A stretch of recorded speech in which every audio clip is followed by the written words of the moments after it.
Digital Realty, the world's largest wholesale data center player, landed in Asia for the first time less than 9 years ago. The company has since then expanded and has signed multi-billion-dollar deals to boost their services in the region.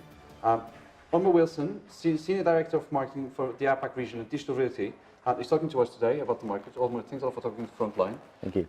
What are the trends in the market in this region that are driving data center business, not just for you, but the whole of the market in this place? I think the trends are similar on most of the global scale trends for data consumption. So, video usage, mobile usage, social media, they're all similar growth trends. The difference, I guess, the uniqueness of Asia is that it's the sheer numbers of the growth is phenomenal. So if you look at the projected mobile usage growth in places like Southeast Asia and Indonesia, if you look at China, if you look at India, it's easily the top 3 globally.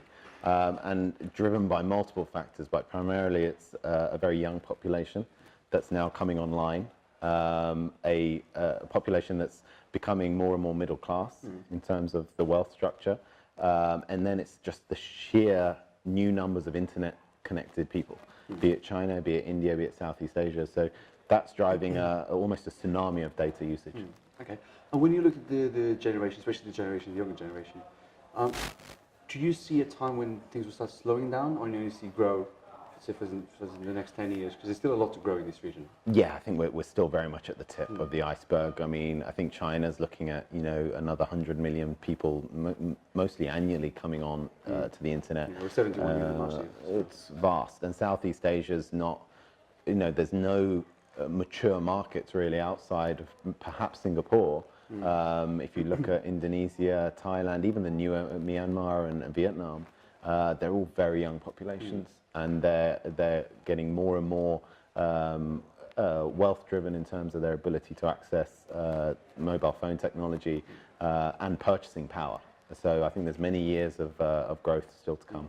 It's interesting because actually the youngest generation of Indians now have more power than the parents and the grandparents. Yes, yeah. So it's already a massive shift. Well, if you look at India as well, the other interesting thing there is before, if you look at the big population that's obviously now, as India gets much richer, it's coming out of sort of more poverty levels really to the more middle class income.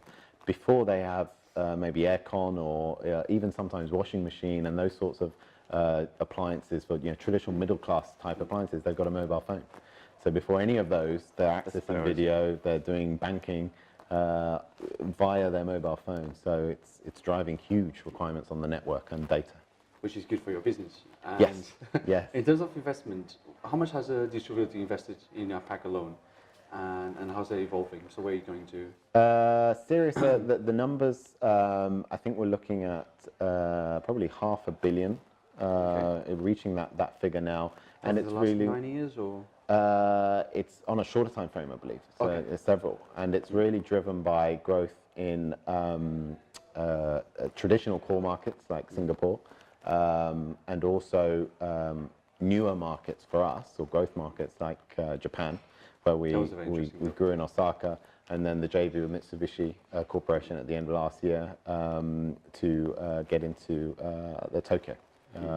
And also, if you go further down into the Pacific around Sydney and Melbourne growth, but specifically Sydney now with the new data center. Okay. And what sort of markets are you not in at the moment that you think you would need to be in the next couple of years? There's multiple. You get asked a lot of questions around obviously the very large growth markets such as China and India. No immediate plans, for either market, but watching them very closely. We get a lot of requests and interest from existing customers for those markets. The other areas is obviously Korea, South Korea. Okay. Very interesting data center market we're not yet in, and we're watching very closely.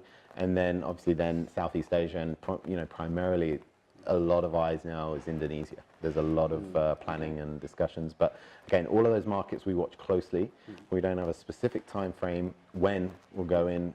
Some are a bit ahead on the timescale than others, just because of the ability to enter and do business. But the other angle on that is obviously we feel there's enough runway to grow in our existing markets. Singapore, there's still quite a bit the supply.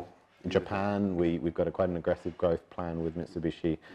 for, what, 10 Tokyo, data centers? Osaka. It's looking between 8 and 10, for the next 10 years, which is great, which is aggressive. Yeah, It's aggressive. And these are quite difficult markets to grow. So it's quite, and aggressive. And because of the Mitsubishi brand and our brand, we feel we can, tackle that. And likewise in Australia and Hong Kong, we don't, our growth isn't finished yet, we feel. Okay. So what sort of customers are filling up these data centers? Are we talking about hyperscalers, enterprises? Pretty much over the last few years, it's cloud, hyperscale cloud, content providers. Banking and financial services still good, telco. But, if there's one sector, be it regionally or global growth, it's hyperscale cloud. Okay.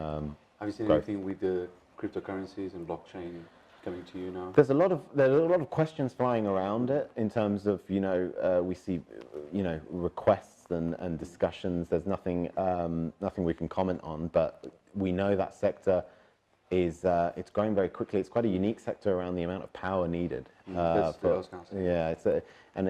a slightly different business model, I think.